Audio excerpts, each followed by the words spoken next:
अब आते हैं कॉन्सेप्ट 7 पे। ये भी बहुत इंपॉर्टेंट कॉन्सेप्ट है। इसका पहला क्वेश्चन ट्राई करते हैं। ये LDC 2011 में आया है। क्वेश्चन है sign square 5 plus sine square 6 plus sine square 7 ऐसे करके एक सीरीज है। साइन स्क्वायर 85 तक की हमें वैल्यू बतानी है।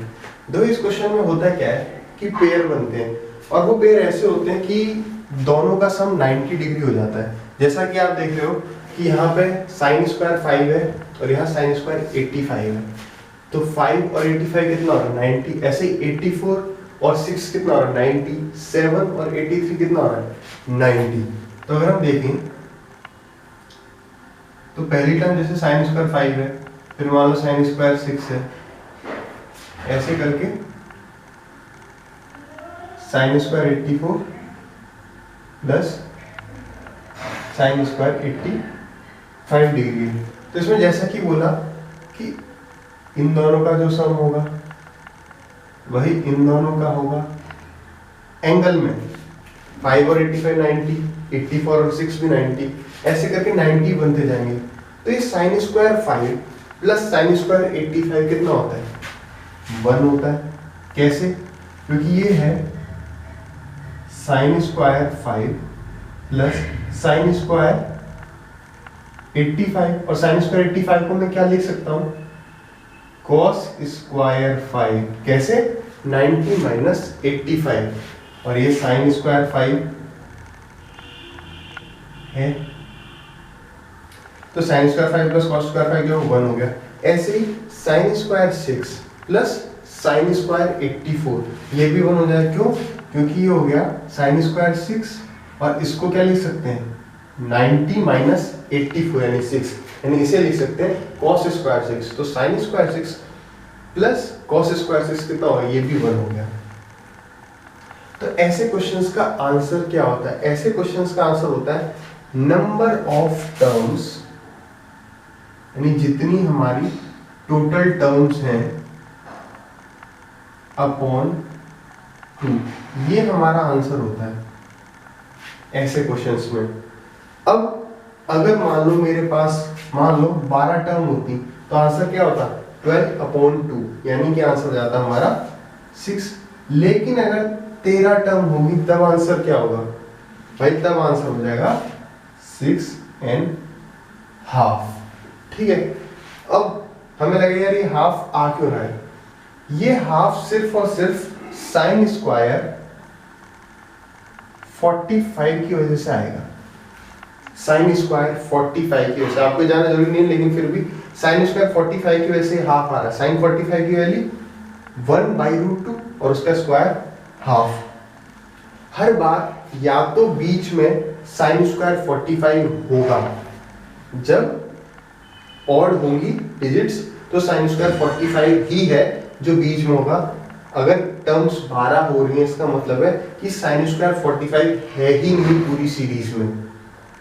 जैसे ये सीरीज है, इसमें अगर नंबर ऑफ टर्म्स ऑड आती हैं, विषम संख्याएं आती हैं, तो यानी कि उसमें साइन स्क्वायर 45 सबसे बीच में है।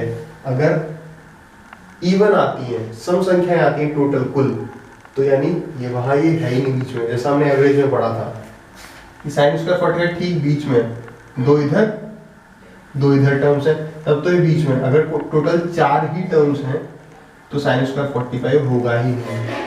मेन हमें क्या ही जानना जरूरी है सिर्फ और सिर्फ कि इसका आंसर होता है नंबर ऑफ टर्म्स अपॉन 2। तो इसके लिए मुझे नंबर ऑफ टर्म्स तो चाहिए कि भाई टोटल टर्म्स कितनी है। अब देखो टोटल टर्म्स निकालते कैसे?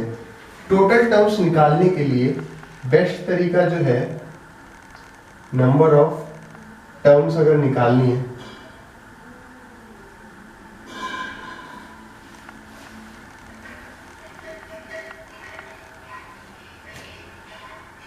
अब नंबर ऑफ टर्म्स निकालने के लिए बेस्ट तरीका क्या है? तो जो मेरे को लगता है बेस्ट तरीका वो ये है कि इसकी अगली टर्म अगर होती तो क्या होती, यानी कि नेक्स्ट टर्म क्या होती माइनस फर्स्ट टर्म, यानी कि जो फर्स्ट टर्म है अपॉन डिफरेंस। कौन सा डिफरेंस? ये डिफरेंस होता है किन्हीं भी दो लगातार टर्म्स के बीच में जो डिफरेंस चल रहा है। ठीक है, अब अगर हम इस क्वेश्चन की बात करें तो इस क्वेश्चन का आंसर क्या होगा? Number of terms upon 2। लेकिन नंबर ऑफ टर्म्स निकालेंगे कैसे? नेक्स्ट टर्म क्या होती माइनस जो फर्स्ट टर्म हमारी है अपॉन डिफरेंस, यानी जो अंतर है। अब नंबर ऑफ टर्म्स हमें निकालना है, तो देखो यहाँ पे लास्ट टर्म 85 है, अगर इसकी अगली कोई संख्या होती तो 86 होती, माइनस पहली क्या है 5 अपॉन डिफरेंस कितना है भाई? 5 और 6 में डिफरेंस 1, तो ये तो आ गई मेरी कुल टर्म्स कितनी है? ये आ गया कितना? 81 आ गया, ये मेरे को ये मिल गया। लेकिन मेरा आंसर क्या होगा? 81 अपॉन 2 यानी कि 40.5, ये मेरा आंसर होगा ऑप्शन बी। ये क्वेश्चन आया सीजीएल मेंस 2011 में, ये उसी टाइप का क्वेश्चन है। अब यहाँ पे हमें पता है आंसर क्या होता है? Number of terms upon 2। ठीक है, तो सबसे पहले हमें नंबर ऑफ टर्म्स निकालनी है। तो नंबर ऑफ टर्म्स कैसे निकालते हैं? लास्ट यहाँ पे क्या है? 89 है। अगर इसके नेक्स्ट एक जो टर्म होती वो क्या होती भाई? कितना ऐड हो रहा है? 87 प्लस 2 89, ऐसे 85 प्लस 2 87, यानी दो ऐड हो रहा है। यानी अगर लास्ट टर्म के बाद भी एक टर्म होती तो 91 होती, माइनस पहली टर्म कितनी है? 1 अपॉन अंतर कितने का है सब में? 2 का, यानी कि कुल संख्याएं कितनी है? ये नंबर ऑफ टर्म्स कितना? 91 माइनस 1 यानी कि 90 अपॉन 2, यानी ये टोटल है 45 टर्म्स। लेकिन हमारा आंसर क्या होता है? टोटल जितनी टर्म्स हैं अपॉन 2, यानी हमारा आंसर होगा 45/2 यानी कि 22.5, यानी कि हमारा ये। अब ये क्वेश्चन आया एलडीसी में 2011 में, तो देखो ये भी वही टाइप है। 1 + 89 90 हो रहा है, 85 और 5 90 हो रहा है, 9 81 90 हो रहा है, तो 90 डिग्री के पेयर बनते जाएंगे। इसका आंसर क्या होता है? Number of terms upon 2। तो सबसे पहले हमें जरूरी है कि नंबर ऑफ टर्म्स निकालना। नंबर ऑफ टर्म्स कैसे निकालते हैं?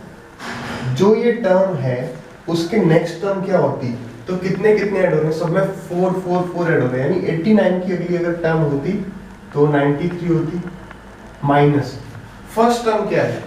1 अपॉन डिफरेंस कितने का चल रहा है? 4 का अपॉन 4, यानी ये हो गया 92 अपॉन 4। कितना हो गया? 4 2 8 23, यानी टोटल टर्म्स कितनी है? 23 है। तो हमारा आंसर क्या होगा? उसका भी हमें आधा करना पड़ेगा, यानी हमारा आंसर है 23/2। 23/2 यानी कि 11 1/2, यानी कि ये ऑप्शन। ये क्वेश्चन आया सीजीएल टायर 1 2012 में। क्वेश्चन फिर सेम, 5 + 85 90 हो रहा है, 65 + 25 90 हो रहा है, ये एक sin स्क्वायर 45 बच रहा है। तो यहाँ पे देखो सीधे हमें नंबर ऑफ टर्म्स दिख रहे हैं 1 2 3 4 5, यानी 5/2, यानी कि हमारा आंसर हो गया 2.5। ये है बहुत इंपॉर्टेंट क्वेश्चन, आया एलडीसी में 2012 में, लेकिन इंपॉर्टेंट बहुत है। क्यों? क्योंकि यहाँ पे हुआ क्या है कि ये sin स्क्वायर 90 ये एक बहुत इंपॉर्टेंट रोल प्ले करेगा। यहाँ पे क्या है, हमने क्या कहा कि कोई भी दो टर्म जो 90 बना रही हैं, जो दो टर्म है वो 90 बना रही हैं, उसके पेयर बनाने हैं। तो अगर यहाँ पे 90 तो अकेला ही 1 बना दे रहा है। देखो sin square 85 plus sin square 5, यानी हो क्या रहा है, कोई दो मिलके क्या बना रहे हैं? 90 डिग्री बना रहे हैं। जैसे 85 और 5 बना रहे हैं, ऐसे 85 से पहले 80 होता तो 80 और 10 बनाता 90। इसलिए टोटल नंबर ऑफ जितने पेयर होते हैं वो अपॉन 2 कर देते हैं, तो हमारा आंसर आ जाता है। लेकिन यहाँ पे क्या है कि sin स्क्वायर 90 ये अकेला ही 2 के बराबर है, क्योंकि ये अकेला ही, इसकी वैल्यू कितनी है 90 डिग्री।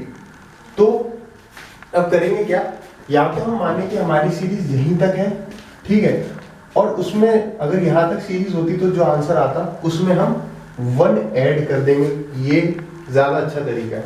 पहले ये सोचो कि हमारे पास जो क्वेश्चन है ना वो सिर्फ और सिर्फ यहीं तक है, ठीक है, क्योंकि ये और ये बन के 90, इससे पहले वाला और ये मिलके 90, और ये एक अकेला है जिसकी वैल्यू 1 है, वो हम इसमें जोड़ देंगे, ठीक है। तो होगा क्या, टोटल नंबर ऑफ टर्म्स, अगर यहाँ तक हमारी सीरीज होती तो कितना, हमारी टर्म है कितनी 85, अगर यहाँ तक सीरीज होती तो नेक्स्ट टर्म क्या आती, ऑफ कोर्स 90 आती, यानी कि नेक्स्ट की अगली टर्म 90 माइनस फर्स्ट टर्म क्या है 5 अपॉन डिफरेंस कितने का चल रहा है 5 का, यानी 5 इज इक्वल टू 85 अपॉन 5, यानी आ गया 5 17, यानी कि यहां से लेके यहां तक 17 टर्म्स हैं, यानी यहां से यहां तक की वैल्यू कितनी आएगी 17, तो ये आ गया अपॉन 2 यानी आ गया 8.5, यानी यहां से यहां तक की वैल्यू 8.5 है, प्लस साइन स्क्वायर 90 की वैल्यू क्या होती है 1, यानी हमारा आंसर हो गया 9.5, ठीक है। नहीं तो हम इसमें मान सकते हैं कि भाई इसमें एक और तरीका है, बेस्ट यही है, लेकिन हम इसमें कोई ये भी कह सकता है, हम इसमें मान लेते कि इसमें आगे हम मान सकते हैं कि भाई साइन स्क्वायर 0 भी जुड़ा हुआ है, ठीक है। तो साइन स्क्वायर 0 जुड़ा हुआ है तो हमारी सीरीज यहाँ से शुरू होती और यहाँ तक होती, सम हमें 90 बनाना है, 90 प्लस 0 कितना हो रहा है भाई 90 हो रहा है, ऐसे 85 और 5 भी 90 हो रहा है, साइन 0 की वैल्यू तो 0 ही है। तब हम कहते हैं भाई यहाँ से लेके यहाँ तक कितनी टर्म्स हैं, उसके लिए क्या करते हैं, फिर नंबर ऑफ टर्म्स निकालते, 90 की अगली अगर टर्म होती तो 95 होती, माइनस पहली टर्म 0 अपॉन डिफरेंस कितने का चल रहा है 5 का, यानी कि 95 अपॉन 5, ये कितना आ गया 19 आ गया, 19 आ गया नंबर ऑफ टर्म्स, तो हमारा आंसर 19, तो ये आ गया अपॉन 2, ये आ जाता 9.5, ऐसे भी हो जाएगा। बट मैं कहूँगा कि बेटर वे यही है कि हम ये माने कि यहाँ से यहाँ तक की हमारी सीरीज थी, इसमें ये एक्स्ट्रा है, यहाँ से यहाँ की वैल्यू निकाली, उसमें 1 जोड़ देंगे। अब ये फर्स्ट क्वेश्चन है कॉस की फॉर्म में, सेम कॉन्सेप्ट पे, ये बहुत इंपॉर्टेंट है क्योंकि अभी तक एसएससी केवल साइन के फॉर्म में ये क्वेश्चन पूछ रही है, ठीक है। तो अगर हम इस क्वेश्चन को देखें तो ये भी वैसे ही है कि यहाँ पे जो ये cos स्क्वायर 90 है ये सीरीज का हिस्सा नहीं मानेंगे हम, क्यों, क्योंकि 2 प्लस 88 90 होगा, इससे पहले 86 होगा तो 86 और 4 भी 90 होगा, तो सबसे पहले हम यहाँ से लेके यहाँ तक जो आंसर होगा वो निकालेंगे, उसके बाद उसमें 1 जोड़ देंगे। तो सबसे पहले हम निकालेंगे इसके लिए क्या, नंबर ऑफ टर्म्स।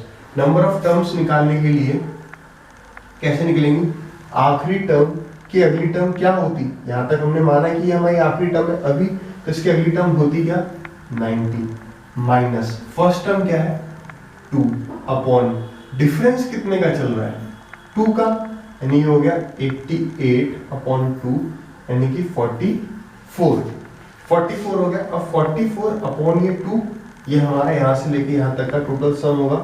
हम कई बार ये 2 से डिवाइड करना भूल जाते हैं, ये बहुत बहुत बहुत इंपॉर्टेंट है। तो इसका आंसर आ गया 22, ये 22 आ गया, इसका मतलब कि यहाँ से लेके यहाँ तक का सम 22 है। अब इसमें cos 90 डिग्री की वैल्यू कितनी होती है वो जुड़ेगी, तो यहाँ पे अच्छी बात है कि cos 90 डिग्री की वैल्यू 0 होती है, तो इसका आंसर हो गया बी ऑप्शन।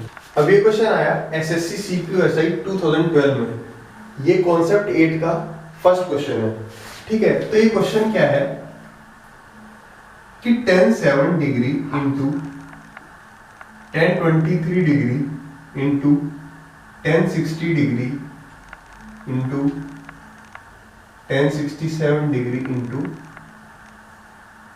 tan 83 डिग्री, ये क्या होगा।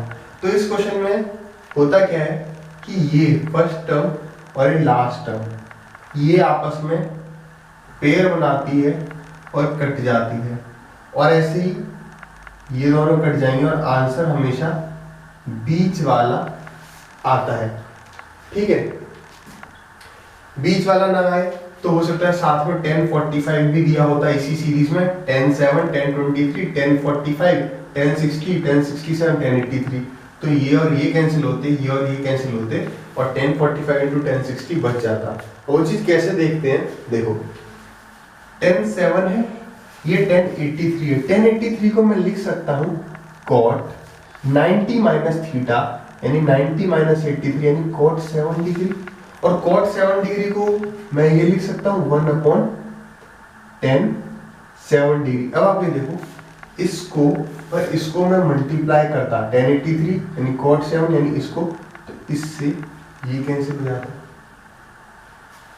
इसी तरह इससे ये कैंसिल हो जाता, 1 हो जाता और बचता सिर्फ ये। क्यों, हमने ये पढ़ा था कि tan A into tan B is equal to 1। कब, जब a प्लस बी कितना हो 90। तो बस ये देख लेना, अच्छा 7 और 83 90 हो गया, 67 और 23 90 हो गया, यानी इसका आंसर हमारा ये हो गया। अब tan 60 डिग्री की वैल्यू क्या होती है, √3। ये क्वेश्चन आया एसएससी सीजीएल टायर 1 2012 में, इसकी वैल्यू पूछ रहा है वो क्या होगी। तो अब यहाँ देखो, यहाँ पे वही cot 10 इंटू cot 80 1 हो जाएगा, क्योंकि cot 80 को मैं लिखूंगा 10 डिग्री, क्योंकि 10 90 माइनस 80 10। तो tan को मैं लिख सकता हूँ 1 अपॉन cot 10, तो उससे ये कैंसिल हो जाएगा। ऐसे ही 70 और ये 20 भी 90 हो रहा है, इससे ये कैंसिल हो जाएगा। यानी हमारा बचेगा क्या, ये दो टर्म बचेंगी। तो cot 45 डिग्री की वैल्यू 1 होती है और cot 60 डिग्री की वैल्यू √3 होती है, 1 अपॉन √3 सॉरी, cot 60 की वैल्यू 1 अपॉन √3 होती है, तो इसका आंसर हो गया 1 अपॉन। ये क्वेश्चन है सीजीएल मेंस 2011। तो फिर उसी तरह क्वेश्चन है, इसका और इसका सम 90 हो रहा होगा, इसका और इसका सम 90 हो रहा होगा, हमारा आंसर ये आ रहा होगा। टू बी वेरी श्योर बीच वाला आंसर होता है, लेकिन एक बार अगर हम देख लें, पाई क्या होता है हमारा, पाई होता है 180 डिग्री होता है। तो cot पाई बाई 20 कितना हो गया, यानी पाई बाई 20, तो ये कितना आ गया 9 डिग्री आ गया।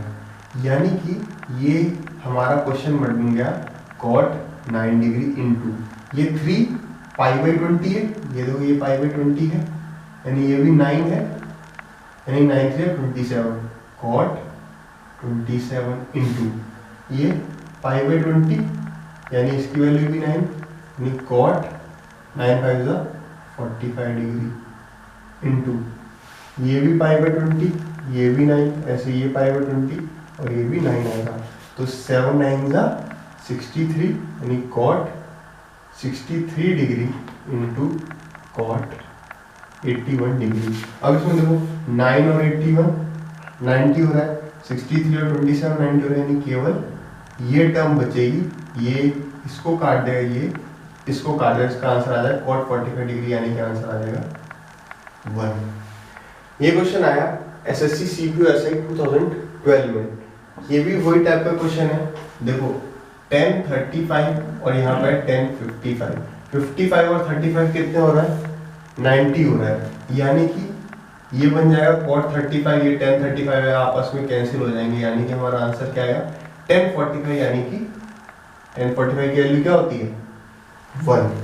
तो ये क्वेश्चन अभी तक आया नहीं है, बट मैंने ऐसे ही पूछा है, क्योंकि अभी तक हम जितने क्वेश्चन कर रहे थे उसमें tan 7 tan 23 ऐसे लिखा था, वहीं स्क्वायर टर्म नहीं थी।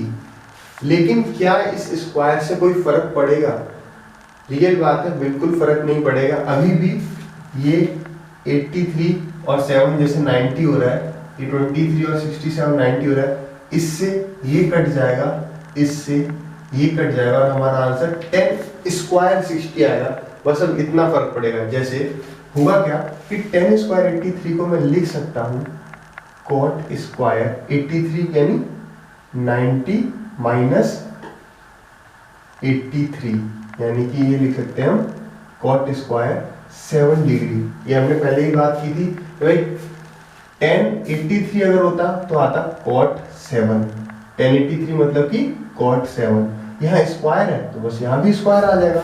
तो अब होगा क्या, cot स्क्वायर 7 क्या हो गया 1 अपॉन tan स्क्वायर 7, इतना ही तो हो गया। और ये क्या है tan स्क्वायर 7, तो जब tan स्क्वायर 7 और 1/10 स्क्वायर 7 को मल्टीप्लाई करेंगे तो इससे ये कटेगा अभी भी, और ऐसे ही 10 स्क्वायर 7 को जब हम चेंज करेंगे तो कॉट स्क्वायर 23 बन जाएगा, ये कटेगा अभी भी। बस ये देखना सब 90 हो रहा है, यानी आंसर क्या आ गया 10 स्क्वायर 60। 10 60 कितना होता है √3, यानी 10 स्क्वायर 60 क्या हो गया इसका स्क्वायर, यानी कि हमारा आंसर 3 हो गया। तो ये कौन सा ऑप्शन है, ऑप्शन सी। ठीक है, अब फिर से एक बार बता दो, अगर ये स्क्वायर टर्म होती नहीं कहीं भी तब क्या होता, तब भी यही सेम सीन होता, इससे अभी भी ये कटता, इससे ये कटता, लेकिन अब आंसर 1060 आता, यानी केवल √3 यानी कि ये ऑप्शन आता, ना कि ये। बस स्क्वायर का फर्क आ गया है। ठीक है, ये क्वेश्चन आया CGL टायर 2 2015 में। बस दिखने में लेंथी ज्यादा लग रहा है लेकिन है बहुत आसान। कैसे, देखो 41 और 49 क्या हो गया सम 90 हो गया, यानी ये 48 और 42 43 और 47 90 हो रहा है सम 46 44, आंसर cot 45। और cot 45 क्या होता है 1। अब आते हैं कॉन्सेप्ट 9 पे, जिसको मैंने नाम दिया कि भाई सॉल्व करते जाओ। भाई एक बार सॉल्व करते जाना है, आंसर हमारा आ जाएगा। ये क्वेश्चन आया LDC 2011 में, हमारे ऑप्शन ये है। क्वेश्चन है कि अगर cos square theta upon cot square theta minus cos square theta 3 है तो थीटा की वैल्यू क्या है। देखो इसे करना कैसे है, कुछ नहीं समझ में आ रहा है कि भाई इसमें कोई आइडेंटिटी नहीं लग रही है, कोई कुछ समझ में नहीं आ रहा, तो और थीटा पता करना है, तो या तो हम वैल्यू यहाँ से उठा के चेक भी कर सकते हैं, आ जाएगा।